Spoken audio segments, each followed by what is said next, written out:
ألم تر إلى الذين خرجوا من ديارهم وهم ألوف حذر الموت فقال لهم الله موتوا ثم أحياهم إن الله لذو فضل على الناس ولكن أكثر الناس لا يشكرون وقاتلوا في سبيل الله واعلموا أن الله سميع عليم من ذا الذي يقرض الله قرضا حسنا فيضاعفه له أضعافا كثيرة والله يقبض ويبسط وإليه ترجعون ألم تر إلى الملأ من بني إسرائيل من بعد موسى إذ قالوا لنبي له مبعث لنا ملكا نقاتل في سبيل الله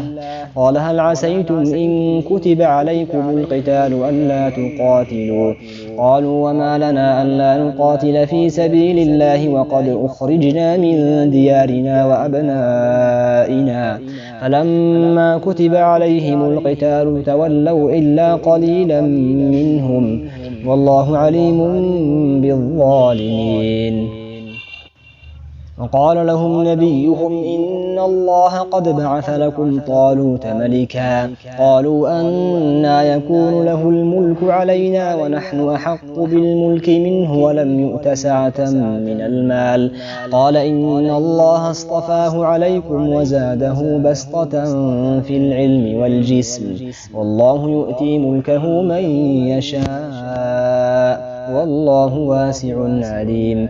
وقال لهم نبيهم إن آية ملكه أن يأتيكم التابوت فيه سكينة من ربكم وبقية مما ترك آل موسى وآل هارون تحمله الملائكة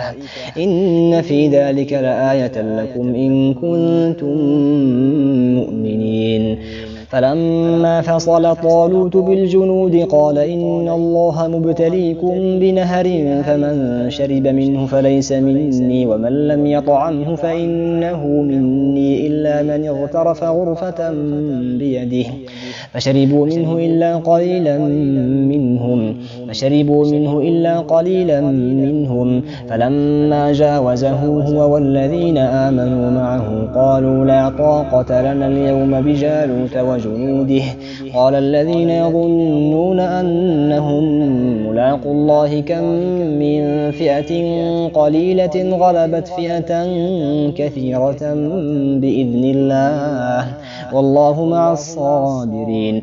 ولما برزوا لجالوت وجنوده قالوا ربنا أفرغ علينا صبرا وثبت أقدامنا وانصرنا على القوم الكافرين فهزموهم بإذن الله وقتل داود جالوت وآتاه الله الملك والحكمة وعلمه مما يشاء ولولا دفع الله الناس بعضهم ببعض لفسدت الأرض ولكن الله ذو فضل على العالمين تلك آيات الله نتلوها عليك بالحق